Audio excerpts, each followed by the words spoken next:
சர்வம் மீடியா நண்பர்களுக்கு வணக்கம்.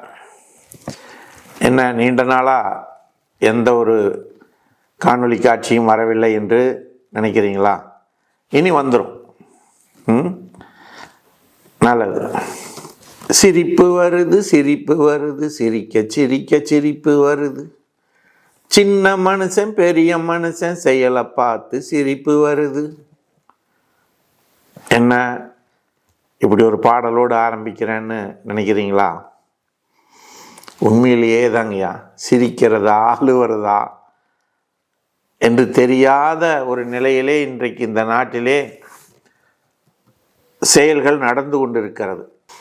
மேற்கு வங்கம், இதை சொன்ன உடனே உங்களுக்கு தெரிஞ்சிருக்கும். ஆர்ஜி கர் மருத்துவமனை மருத்துவக் கல்லூரியினுடைய பயிற்சி மருத்துவர் டாக்டர் அபயா அவர்கள் பாலியல் பலாத்காரம் செய்யப்பட்டு கொலை செய்யப்பட்டிருக்கிறார்கள் கொடூரமாக. அந்த நிகழ்ச்சியை நம்மால் மறக்க முடியாது. இன்றைக்கு பெண்களுக்கு இந்தியாவிலே பாதுகாப்பு இருக்கிறதா? அதுவும் வேலை செய்யும் இடங்களில் இருக்கிறதா? பள்ளிகளிலே இருக்கிறதா? சிறு குழந்தைகளிலிருந்து முதிய பெண்கள் வரை பாதிப்புக்கு உள்ளாகிறார்கள். அப்ப என்ன நடக்கிறது இந்த நாட்டில்? இதை யோசிக்க வேண்டாமா? இந்த மண்ணிலே பிறந்த ஒவ்வொருவருக்கும் இந்த மண்ணிலே வாழ்வதற்குரிய உரிமை இருக்கிறது. அந்த உரிமையை தட்டி பறிப்பதற்கு, விருப்பமில்லாமல் ஒருவரை தாக்குவதற்கு என்ன உரிமை மற்றவர்களுக்கு இருக்கிறது? என்னதான் பண்றதுங்கய்யா? இதுல கேலிக்கூத்தான ஒரு விஷயம் மேற்கு வங்கத்தில் நடக்குது. மேற்கு வங்கம் என்று சொன்னாலே அப்படியே ரத்தம் துடிக்கக்கூடிய சுதந்திர போராட்ட வீர தியாகிகளை பெற்ற மண் அது. விவேகானந்தர், ராமகிருஷ்ண பரமஹம்சர், நேதாஜி சுபாஷ் சந்திர போஸ், ரவீந்திரநாத் தாகூர், எவ்வளவு பெரிய மகான்கள்! இவர்கள் பெயர்களை சொல்லுகின்ற பொழுது நம்முடைய ரத்தம் சூடேறுகிறது அல்லவா? ஆனால் அந்த மண்ணிலே இப்படி ஒரு அலங்கோலம் நடந்திருக்கிறது, அலங்கோலமான ஆட்சி நடந்திருக்கிறது, நடந்து கொண்டிருக்கிறது. இதை எல்லோரும் வேடிக்கை பார்த்து கொண்டிருக்கிறோம் என்பதுதான் வேதனையான விஷயம். கற்பழித்து கொலை செய்யப்பட்ட பெண்ணிற்கு நீதி கேட்டு போராட வேண்டியது யார் என்று சொன்னால் அவருடைய பெற்றோர்கள், உறவினர்கள், அவரோடு படித்த மருத்துவர்கள், வேலை செய்த மருத்துவர்கள், வேலை செய்த மருத்துவமனையினுடைய ஊழியர்கள்,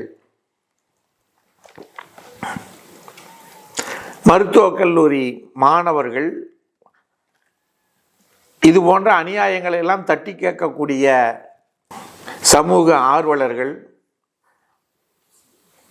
அரசியல் கட்சிகள் எல்லாமே போராட வேண்டும். ஆனால் அதற்கெல்லாம் பதில் சொல்ல வேண்டியது யார்? அந்த மாநிலத்தை ஆட்சி செய்து கொண்டிருக்கக்கூடிய முதல்வர் அவர்கள்தான் பதில் சொல்ல வேண்டும். அவர்களுடைய பொறுப்பிலே தான் அத்தனை துறைகளும் இருக்கிறது, அத்தனை மந்திரிகளும் இருக்கிறார்கள். காவல்துறை அவர்கள் கையிலே இருக்கிறது, மருத்துவத்துறை அவர்களுடைய கையிலே இருக்கிறது, சமூகத்துறை அவர்களுடைய கையிலே இருக்கிறது.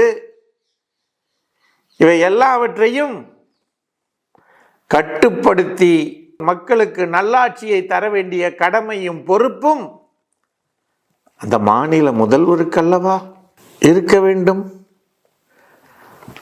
ஆனால் அவரே நீதி கேட்டு நெடும்பயணம் செய்தால் இந்த கேலி கூத்தை என்னவென்று சொல்வது? இதுக்காக தாங்கியா அந்த பாட்டை பாடினேன். சின்ன மனுஷன் பெரிய மனுஷன் வித்தியாசம் கிடையாதுங்க. இன்றைக்கு இந்த மண்ணிலே ஆட்சி புரிய வேண்டும், பதவி வேணும், பட்டம் வேணும், பணம் சம்பாதிக்கணும், கொள்ளையடிக்கணும், கொலை பண்ணலாம், என்ன வேணாலும் பண்ணிக்கோ, ஆனால் எனக்கு பணம் வரணும். இப்படிப்பட்ட நிலையிலே தான் ஆட்சியாளர்கள், அரசியல் பொறுப்பெடுத்திருக்கக்கூடியவர்கள் இருக்கிறார்கள் என்பது வேதனையான விஷயம். இன்றைக்கு காந்தியும் அம்பேத்கரும் வல்லபாய் பட்டேலும் நேதாஜியும் மீண்டும் இந்த மண்ணிற்கு வந்தால் வருவாங்களா? வரக்கூடிய அளவுலா நாம் நடந்து கொண்டிருக்கிறோம் நண்பர்களே. தயவு செய்து சிந்தனை செய்யுங்கள். காந்தி சொன்னார், என்ன சொன்னார்?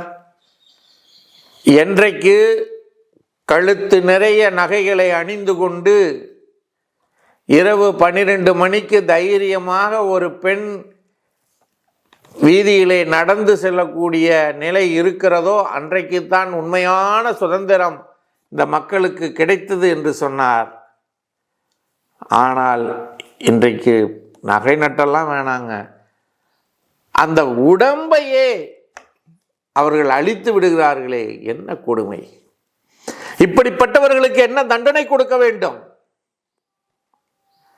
அரபு நாடுகளிலே கொடுக்கப்படுவதை போல கொடுக்கலாமா? நடு வீதியிலே கட்டி வைத்து போகின்ற வருகின்றவர்களை எல்லாம் கல்லெடுத்து அடிக்க சொல்லலாமா? அல்லது அவருடைய ஆணுறுப்பை எல்லாம் அறுத்து அவர்களை நாசம் செய்யலாமா? அல்லது கை கால்களை கட்டி குனிய வைத்து தலையை வெட்டலாமா? நடு ரோட்டிலே துப்பாக்கியை வைத்து சுட்டு கொல்லலாமா? என்ன தண்டனை? இது நம் நாட்டிலே சாத்தியமா என்று எனக்கு தெரியாது. ஆனால் ஒன்று மட்டும் உறுதியாக நான் நினைக்கின்றேன், இது போன்ற கயவர்களுக்கு கொடுக்கப்படக்கூடிய தண்டனை அடுத்து ஒருவன் இந்த செயலை செய்வதற்கு நினைக்க கூட கூடாது. அந்த நினைப்பே மனதில் இருந்து முற்றிலும் அழிக்கப்பட வேண்டிய அளவிற்கு அந்த தண்டனை இருக்க வேண்டும்.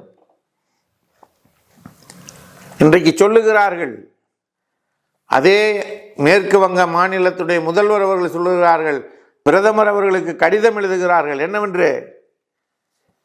இந்தியா முழுவதும் தினந்தோறும் 90க்கு மேற்பட்ட பாலியல் பலாத்காரங்கள் நடக்கிறது, இதை தடுப்பதற்கு நீங்கள் முக்கிய நடவடிக்கை எடுக்க வேண்டும் என்று நாங்கள் கேட்கிறோம். உங்கள் மாநிலத்திலே இதை தடுப்பதற்கு நடவடிக்கை எடுங்கள். ஒவ்வொரு மாநிலத்தில் இருக்கக்கூடிய அதிகாரம் படைத்த முதல்வர்கள் அதற்கான நடவடிக்கையை எடுங்கள். அவர்கள் நடவடிக்கை எடுப்பதை யார் தடுக்கிறார்கள்? இதையெல்லாம் பார்த்து கொண்டு தீர்ப்பு சொல்லக்கூடிய நிலையில் இருக்கக்கூடிய உச்ச நீதிமன்றத்தினுடைய நீதிமான்களே, உங்கள் பாதம் தொட்டு வணங்கி கேட்கின்றோம். இனியும் இது போன்றதொரு செயல் இந்திய மண்ணிலே, பெண்களை தெய்வமாக மதிக்கக்கூடிய மண்ணிலே, பாரத தேசத்தையே பாரத மாதா என்று வணங்கக்கூடிய இந்த மண்ணிலே நடக்க விடலாமா? அதை தடுக்க வேண்டாமா? தடுப்பதற்கு, அந்த எண்ணங்கள் வராமல் தடுப்பதற்கு நீங்கள் என்ன தீர்ப்பு சொல்ல போகிறீர்கள் என்பதை இந்த அகில உலகமும் எதிர்பார்த்து காத்திருக்கிறது என்பதனை மறந்து விடாதீர்கள். மாண்புமிகு நீதிமான்களே, உங்கள் அனைவருக்கும் இந்த தேச மக்களின் சார்பாக வேண்டுகோளை வைக்கின்றோம். இவர்களுக்கு நீங்கள் கொடுக்கின்ற தண்டனை எதிர்காலத்திலே யார் ஒருவரும் நினைத்து கூட பார்க்க முடியாத நிலையாக இருக்க வேண்டும் என்பதனை கூறி விடைபெறுகிறோம். நன்றி.